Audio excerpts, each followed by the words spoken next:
سائل کہتا ہے کہ میں ایک لڑکی سے پیار کرتا ہوں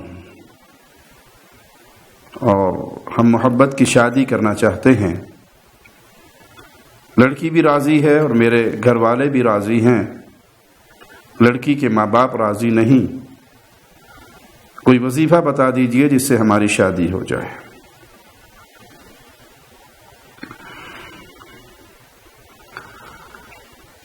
جس دیوار کی پہلی اینٹ ٹیڑھی رکھی جائے وہ دیوار، وہ بلڈنگ ٹیڑھی ہی بنے گی. یہاں تھوڑی سی تفصیل ہے. محبت سے مراد کیا ہے؟ اگر تو کوئی شخص کسی لڑکی کے بارے میں جانتا ہے کہ وہ انتہائی دیندار ہے، نیک ہے، اس کے ساتھ خوبصورت بھی ہے، باقی معاملات بھی درست ہیں، اور اپنے دل میں اس کے لیے وہ جگہ بنا چکا ہے کہ میری شادی اسی سے ہو جائے. اسی طرح لڑکی اپنے خاندان کے کسی لڑکے کو کسی کے ذریعے جانتی ہے، اس کی نیکی کو، اس کے دین کو، اس کی طہارت کو، اور دین کی بنیاد پہ وہ چاہتی ہے کہ میری شادی اس سے ہو جائے. ان دونوں نے آپس میں شرعی حدود کو نہیں توڑا، غیر شرعی اعمال نہیں کیے، تو پھر تو کوئی حرج نہیں. دو پیار کرنے والوں کی نکاح ہی سب سے اچھی صورت ہے جس میں وہ دونوں اکٹھے ہو جائیں. لیکن ایک تصور ہمارے معاشرے کا ہے، جس معاشرے میں ہم سانس لے رہے ہیں، جہاں مسلمانوں کی جڑوں کو، ان کے خاندانی نظام کی جڑوں کو کھوکھلا کر دیا ہے کفار کے طریقوں نے، ہندوازم کی تہذیب نے. اور وہاں تصور یہ دیا گیا ہے کہ لڑکی لڑکے کا حق ہے کہ وہ شادی سے پہلے ایک دوسرے کو جانیں، پہچانیں، دوستی کریں، آؤٹنگ کریں، گپیں ہانکیں، باتیں کریں، اور جب وہ سمجھے کہ ہم دونوں زندگی اکٹھے گزار سکتے ہیں تو پھر وہ اپنی شادی کر لیں. اگر یہ تصور ہے تو یہ اسلام کا تصور نہیں، یہ کفار کا تصور ہے. کفار کے معاشرے میں پہلے دوستیاں ہوتی ہیں، پہلے آؤٹنگ ہوتی ہے، پہلے گپ شپ ہوتی ہے، اور بہت سے معاشروں میں تو ابھی تک پہلے بچے ہو جاتے ہیں اور شادی بعد میں ہوتی ہے. اسلام کے تصور میں ایسا نہیں ہے. منگیتر کو ایک نظر دیکھنے کی اجازت اسلام نے دی ہے. آپ جس سے شادی کرنا چاہیں اس کو ایک نظر دیکھ سکتے ہیں. اس کا یہ معنی نہیں کہ آپ شادی سے پہلے شیطان کے اشاروں پہ ناچتے ہوئے نام نہاد جھوٹی محبت میں گرفتار ہو جائے، معاملہ بوسوں کے نار تک پہنچ جائے، آؤٹنگ تک پہنچ جائے، اور بے حیائی کی ساری حدیں توڑ دیں اور سمجھے کہ اب ہم عشق میں ایک دوسرے کے مبتلا ہو گئے ہیں، اب ہم شادی کر لیں. ماں باپ نہیں مانتے تو کورٹ میں جا کر، عدالتوں میں کر لیں، یا کسی پیروں فقیروں کے تعویذ گنڈوں کے ذریعے، جادو ٹونے کے ذریعے معاملہ سیٹ کر لیں، یا کوئی وظیفہ مولوی صاحب سے پوچھ لیں. تو جس کی بنیاد آپ نے غلط رکھی ہے اس کا نتیجہ کبھی اچھا نہیں نکلے گا. اور یہ کنفرم بات ہے.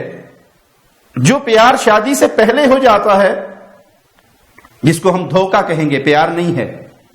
جو باپ کی عزت کا جنازہ نکال کے، بھائیوں کی غیرت کا جنازہ نکال کے، غیر لڑکے سے، غیر مرد سے، غیر محرم سے پیار کی پینگیں بڑھاتی ہیں، وہ پیار پہلی رات ہی ختم ہو جاتا ہے. اور جو اسلامی قانون کے مطابق پہلی رات پیار کی پینگیں بڑھتی ہیں، وہ اللہ کی رحمت سے 80 سال تک بھی زندگی رہیں تو برقرار رہتی ہیں. یہاں ارینج میرج کا بھی ایک تصور ہے، جس کے اندر بھی ایک اور غلطی کی طرف بعض ماں باپ چلے جاتے ہیں. وہ لڑکی ہو یا لڑکا، زبردستی اس پہ دھونس جماتے ہیں کہ تمہاری فلاں جگہ ہم نے شادی کر دی. لڑکے کو نہیں پسند، لڑکی کو نہیں پسند، زندگی انہوں نے گزارنی ہے. آپ ان سے ان کی رائے لیں. لڑکے کو پسند آنی چاہیے، لڑکی کو لڑکا پسند آنا چاہیے. اس پسند سے مراد وہ بے حیائی کا تصور نہیں ہے جو ہمارے معاشرے میں رائج ہو چکا ہے.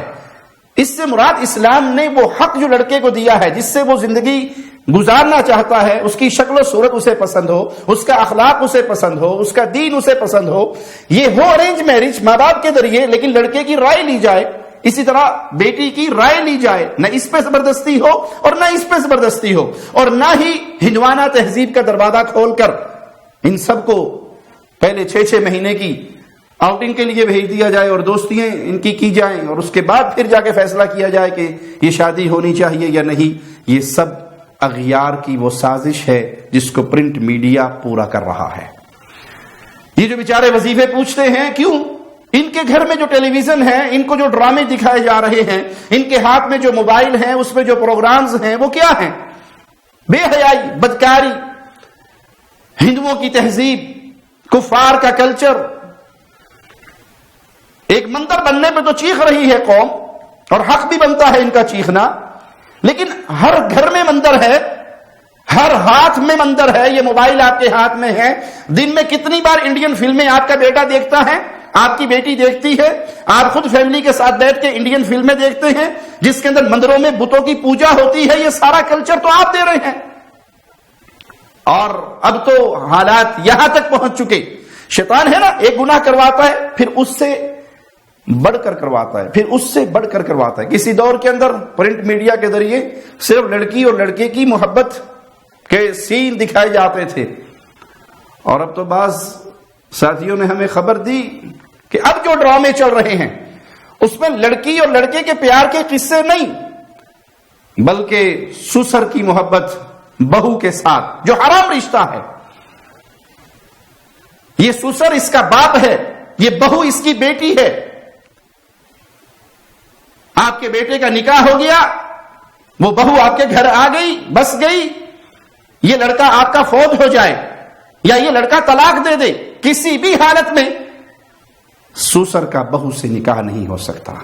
اسی طرح ساس کا عشق کا کہانی ڈرامہ وہ داماد کے ساتھ چل رہا ہے، بھابھی کا دیور کے ساتھ، اور بہنوئی کا سالی کے ساتھ، ایک لڑکی کا 5 مردوں کے ساتھ. یہ پرنٹ میڈیا دکھا رہا ہے. اس دکھانے کے بعد کیا ہوگا؟ نتیجہ کیا نکلے گا؟ یہ جو کچھ دکھا رہے ہیں، یہ جو تہذیب معصوم بچوں کے ہاتھوں تک اور ان کے خیالات تک پہنچا رہے ہیں، انہیں قرآن حکیم کی اس آیت پہ غور کرنا چاہیے. ان الذین یحبون ان تشیع الفاحشۃ فی الذین آمنوا، جو یہ چاہتے ہیں کہ مسلمانوں میں بے حیائی پھیل جائے. یعنی ہم روتے تھے، پیٹتے تھے کہ یہ فلمیں، یہ گانے، یہ ڈرامے، یہ تمہارے فیملی سسٹم کو برباد کر رہے ہیں، اخلاق کو برباد کر رہے ہیں، تمہارے دین کو برباد کر رہے ہیں، تمہارے اندر بے حیائی پیدا کر رہے ہیں. اب معاملہ اس سے بڑھ کر ہے کہ حرام رشتوں کی محبت کے سین دکھائے جاتے ہیں. کفار کی فلموں میں بہن بھائیوں کی محبت کے سین دکھائے جاتے ہیں. اسلام اعلان کرتا ہے ان دکھانے والوں کو، ان بے حیائی پھیلانے والوں کو، ان فیس بک پہ، واٹس ایپ پہ، سوشل میڈیا پہ، ان گانوں کے، ان فلموں کے شارٹ سینز اور شارٹ کلپس بنا کر فارورڈ کرنے والوں کو، جو یہ چاہتے ہیں، یہ پسند کرتے ہیں اہل ایمان میں بے حیائی عام ہو جائے. لہم عذاب علیم فی الدنیا والآخرہ، ان کے لیے دردناک عذاب ہے، اس دنیا کے اندر بھی اور آخرت کے اندر بھی دردناک عذاب ہے، تکلیف دینے والا عذاب ہے. واللہ یعلم وانتم لا تعلمون، رب جانتا ہے اور تم نہیں جانتے. تو پیارے بھائی، شادی ضرور کیجئے، اس کی بنیاد دین ہو، اس کی بنیاد نیکی ہو، اس کی بنیاد اچھا اخلاق ہو. جس بنیاد پہ آج کی جا رہی ہے، جس بنیاد پہ آج آپ نے عشق وشوقی کے بازار گرم کر رکھے ہیں، اس کی تعلیم اسلام نہیں دیتا. اچھا آئیے میں آپ کو ایک اور انداز سے بھی سمجھا دیتا ہوں. کوئی شخص یہ چاہتا ہے کہ اس کی شادی ہو جائے اور جہاں وہ چاہتا ہے، جہاں اس نے عشق مشوقی کی ہے، کہیں شادی بیاہ کے موقع پر کسی کے ساتھ آنکھ مٹکا کیا ہے یا کسی بھی ذریعے سے وہ کسی کی محبت میں گرفتار ہوا، آپ کی یہاں پر اگر بالفرض شادی ہو جائے اور آپ کی بیٹی پیدا ہو جائے، کیا خیال ہے کل کو یہ بیٹی بڑی ہو کر کسی کے عشق میں مبتلا ہو، وہی کام کرے جو اس کی ماں نے کیا، آپ اپنی بیٹی کے لیے پسند کریں گے؟ اگر دل میں غیرت کے کوئی ایک ذرہ بھی باقی ہوگا تو وہ یہ کہے گا کہ نہیں، میں اپنی بیٹی کے لیے پسند نہیں کرتا۔ آپ کسی لڑکی کے ساتھ پیار و محبت کی پینگیں بڑھا کر اس کی عشق مشوقی میں گرفتار ہو چکے ہیں، آپ اپنی سگی بہن کے لیے پسند کریں گے؟ وہ بھی کسی کو اپنے دل کا راجہ بنا لے، اپنے خوابوں کا، سپنوں کا شہزادہ بنا لے؟ غیرت ہوگی تو آپ کہیں گے کہ نہیں، میں اپنی بہن کے لیے پسند نہیں کرتا، وہ بھی تو کسی کی بہن ہے، وہ بھی تو کسی کی بیٹی ہے۔ آئیے اس سے ملتا جلتا ایک واقعہ جو رسول اللہ صلی اللہ علیہ وسلم کی مجلس میں ہوا ہم آپ کو سناتے ہیں۔ مسند احمد میں حدیث نمبر 21722 ہے۔ ایک نوجوان رسول اللہ صلی اللہ علیہ وسلم کے پاس آتا ہے اور آ کے سوال کیا کرتا ہے، اذن لی بالزنا، اے اللہ کے نبی صلی اللہ علیہ وسلم مجھے زنا کرنے کی اجازت دیجیے۔ صحابہ بڑے غصے سے اس کو دیکھتے ہیں، ڈانٹتے ہیں۔ قربان جائیں انسانیت کے معلم پر، پیارے حبیب محمد کریم صلی اللہ علیہ وسلم نے اسے اپنے قریب بلایا، اپنے قریب بٹھایا اور پھر اس سے سوال کرتے ہیں، کیا تو اپنی ماں کے لیے پسند کرتا ہے؟ جس چیز کی تو نے اجازت مانگی ہے کیا تو اپنی ماں کے لیے پسند کرتا ہے؟ اس نے کہا قربان جاؤں پیارے نبی صلی اللہ علیہ وسلم، آپ پر فدا ہو جاؤں، میں اپنی ماں کے لیے پسند نہیں کرتا۔ آپ نے فرمایا لوگ بھی اپنی ماں کے لیے پسند نہیں کرتے۔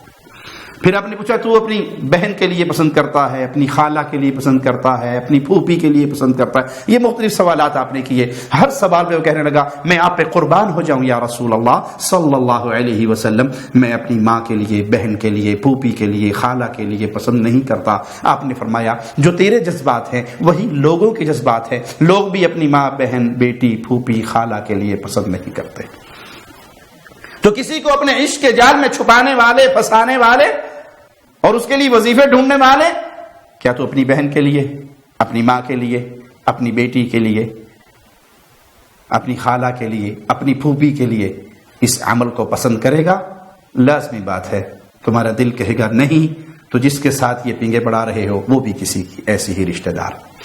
وہ ایک بڑی پیاری مثال ہے، ایک شخص کسی کو اسی طرح اپنے عشق کے جال میں پھنسا کر لے کے چلا، وہ چلتے ہوئے اسی کے گھر سے گدی بھی کھول لی، اسی پہ سوار ہو گئے، اس نے زیور بھی اٹھا لیا، سامان بھی گھر سے اٹھا لیا، اور اس کے گھر سے نکلنے کے کچھ فاصلے کے بعد ایک چھوٹا سا پرنالا، کھالا جسے کہا جاتا ہے، کھیتوں کو پانی دینے والا، وہ آیا تو وہ گدی اسی میں بیٹھ گئی، پانی دیکھا اور پانی کے کھالے میں بیٹھ گئی۔ اس نے کہا اسے کیا ہوا، یہ چلتی کیوں نہیں ہے؟ تو وہ لڑکی کہنے لگی کہ جب میرے ابو نے میری امی کو بھگا کے نکاح کیا تھا تو اس گدی کی ماں تھی اس وقت ہمارے گھر میں، میرے نانا کے گھر میں، اور امی اس گدی کی ماں کو لے کے اس پہ بیٹھ کے چلی تھی اور وہ اسی کھالے میں بیٹھ گئی تھی، اور یہ اس کی بیٹی ہے اور یہ بھی یہیں بیٹھ گئی۔ اس کو فوراً کان کھڑے ہوئے، اس نے کہا گدی کی ماں نے جو کیا گدھی کی بیٹی نے بھی وہی کیا، اس لڑکی کی ماں نے جو کیا اس کی بیٹی نے بھی وہی کیا، کل کو اس میں سے جو میری بیٹی ہوگی پھر یہ روٹین چلتی رہے گی، کما تدین تدان، جیسا کرنا ویسا بھرنا۔ وہیں سے واپس آتا ہے اور لڑکی کو دروازے پہ چھوڑ کے معافی مانگ کے چلا جاتا ہے کہ مجھے گدی نے مسئلہ سمجھا دیا۔ تو پیارے بھائی اللہ سے ڈریے، ان فلموں، گانوں، ڈراموں کے ماحول سے باہر نکلیے، رسول اللہ صلی اللہ علیہ وسلم کے فرمان کو یاد رکھیے کہ آپ صلی اللہ علیہ وسلم نے فرمایا نکاح جب بھی کرو دین کی بنیاد پہ کرو۔ تو یہ عشق مشوقی کا بازار بربادی ہے، بے حیائی ہے، دین سے دوری ہے اور نسلوں کو برباد کر دینے والا عمل ہے۔ بیوی کا مطلب صرف یہ نہیں ہے کہ آپ کسی کو اپنے گھر کی زینت بنا کر لے آئے، بیوی سے مراد آپ کی آنے والی نسل کو تربیت دینے والی عورت ہے۔ آخری بات کہہ کے بات ختم کرتا ہوں۔ ایک شخص اپنے بیٹوں سے کہتا ہے بچوں میں نے تمہارے اوپر بڑے احسان کیے ہیں، آج میں تمہیں ایک ایسا احسان بتاتا ہوں جو میں نے تمہاری پیدائش سے بھی پہلے کر دیا تھا. بچے کہنے لگے ابا جان ہم مانتے ہیں باپ کا ہمارے سر پہ بڑا احسان ہے, لیکن ابا جی اینی نہ چھڈو کہ تسی ساڈے جمن تو پہلے بھی احسان کر دے رہے ہو. پیدائش کے بعد کے احسانات ہمیں پتہ ہیں, مانتے ہیں, جانتے ہیں. یہ پیدائش سے پہلے کون سے احسان ہمارے سر پہ آپ لاد کے بیٹھے ہیں, کون سے احسان جتلانے لگے ہیں ہمیں, یہ کیا احسان تھا بتائیے. کہا بچوں میں نے شادی کسی ناچنے والی, گانے والی, بے حیا بدکار عورت سے نہیں کی, نیک شریف عورت سے شادی کی جو میرے بچوں کی ماں بنے, ان کو قرآن کا حافظ بنائے, انہیں نبی صلی اللہ علیہ وسلم کی احادیث کا حافظ بنائے, ان کی نیک تربیت کرے, انہیں صحابہ کے نقش قدم پر چلائے. تو میرا یہ احسان وہ احسان ہے جو میں نے تمہاری پیدائش سے پہلے کیا. تو پیارے بھائیوں, اپنے گھروں کی اصلاح کیجئے, اپنے معاشرے کی اصلاح کیجئے. آپ اپنے بچوں کے بچیوں کے ہاتھ میں موبائل دے کر خوش ہو گئے ہیں کہ ہماری جان چھوٹ گئی. اب وہ ٹک ٹاک کے اوپر آ کر بے حیائی کا وہ بازار گرم کر رہے ہیں کہ وہ حیا باختہ عورتیں وہ کچھ نہیں کر سک رہی فلموں کے اندر, جو آپ کی چار دیواری اور بڑی بڑی اونچی اونچی دیواروں کے اندر چھپی ہوئی بیٹی ٹک ٹاک کے ذریعے بے حیائی کا بازار گرم کر کے آپ کی عزت کو نیلام کر رہی ہے. مجرم آپ ہیں جس نے اپنی بیٹی کے ہاتھ میں, کماری بیٹی کے ہاتھ میں, کمارے بیٹے کے ہاتھ میں یہ سارے وسائل, یہ سارے موبائل, یہ سارے نیٹ کے کنیکشن, یہ سب کچھ دیے, اپنی جان چھڑا لی کہ میں 9 گھنٹے ڈیوٹی کر کے آؤں تو مجھے گھر میں سکون چاہیے. اب ہر بچہ موبائل پہ لگا ہوا ہے. کہاں لگا ہوا ہے؟ کوئی ٹک ٹاک پہ گانے ریکارڈ کر رہا ہے, کوئی بے حیائی کے کلپ ریکارڈ کر رہا ہے, کوئی فلمیں دیکھ رہا ہے. وہ اپنی پوری زندگی کو برباد کر رہے ہیں, اور آپ اپنے چند لمحوں کے سکون کے لیے اپنی اولاد کی زندگی برباد کر رہے ہو. اللہ کے لیے یہ اولاد بہت بڑی ذمہ داری ہے, بہت بڑی ذمہ داری ہے. آپ کا بچہ بالغ ہو, شادی کے قابل ہو, کوشش کر کے اس کا نیک جگہ پہ نکاح کر دیجئے. اور اگر آپ دنیاوی اسٹیٹس کے پیچھے پڑے رہے کہ نہیں بیٹا ڈاکٹر بنے گا تو شادی ہوگی, بیٹی ڈاکٹر بنے گی تو شادی ہوگی, بیٹا انجینئر بنے گا تو شادی ہوگی, بچی کی تعلیم پوری ہوگی تو شادی ہوگی. وہ تعلیم پوری کرتے کرتے 30-32 سال کی ہو جاتی ہے, پھر اس کے بعد اسے کوئی دوسری پہ تو لینے کے لیے تیار ہوتا ہے, پہلی کے لیے رشتے نہیں آتے, اور کرتے کرتے 35, 40, 45 یہ کنواری ہی اپنے باپ کی دہلیز پہ بیٹھی بیٹھی بوڑھی ہو جاتی ہے, بھابھیوں کی نوکر بن جاتی ہے.